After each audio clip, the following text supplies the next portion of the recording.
Bonjour à chacune et à chacun, je suis ravie de vous retrouver. Nous continuons notre chemin vers une écologie relationnelle et aujourd'hui je vais vous parler d'une règle d'hygiène relationnelle de la méthode ESPER de Jacques Salomé qui a transformé ma relation avec ma mère. La règle c'est je ne confonds pas la personne et son comportement. Donc je vais partir de mon exemple concret.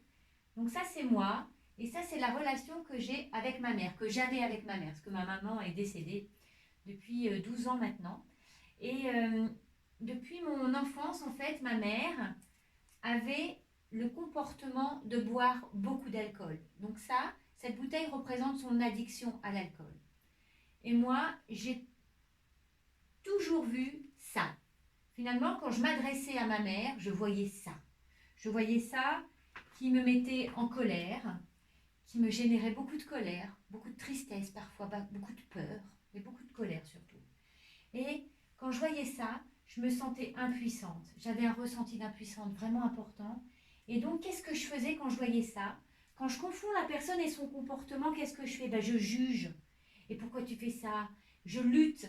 Ça a été vraiment, pendant toutes ces années, un véritable bras de fer. Un bras de fer très très intense. Je guettais la faute, je surveillais combien elle a bu, où est-ce qu'elle a caché ses bouteilles et dans quel état elle est. Et je lui faisais je l'assommais de reproches. Je l'assommais de reproches, c'est ma colère qui me faisait vomir des reproches comme ça tout le temps. Et j'étais tout le temps dans ce rapport de force. Parce que mon idée, c'est que plus j'allais faire de reproches, et plus peut-être j'allais avoir de chances de supprimer ce comportement que je ne supportais pas.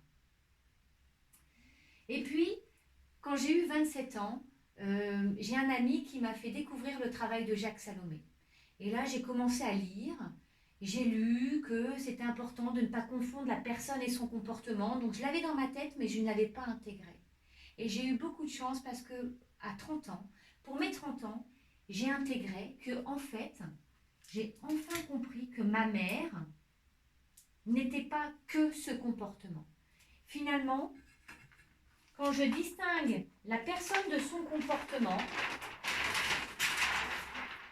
je peux être en relation avec la personne. Et là, pour mes 30 ans, j'ai découvert que ma mère avait effectivement ce comportement et que ce comportement, c'est ce qu'on appelle un comportement atypique.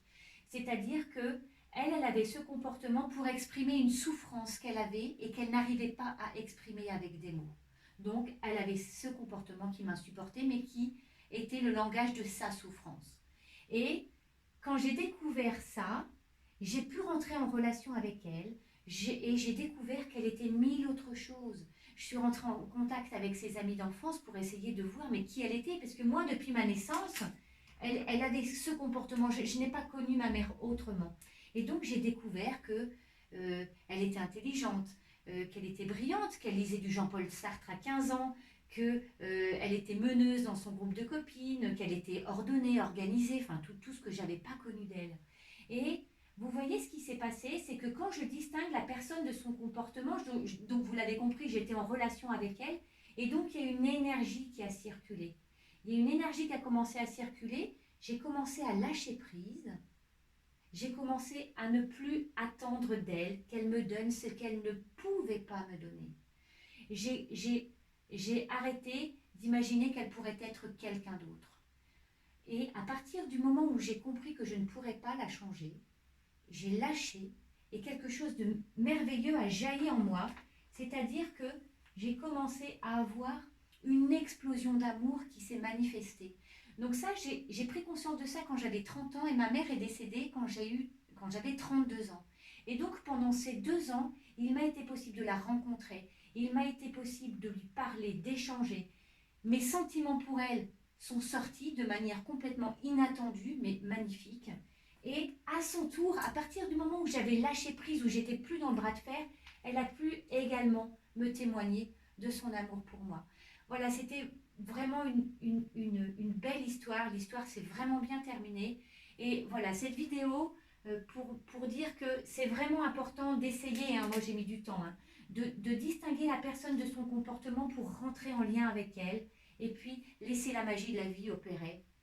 Et peut-être qu'il va se passer des choses que vous n'allez pas attendre. Voilà. Cette vidéo est terminée. Je vous invite à mettre vos commentaires si vous en avez, des témoignages, etc. J'aime beaucoup vous lire. Je vous remercie et je vous dis à bientôt.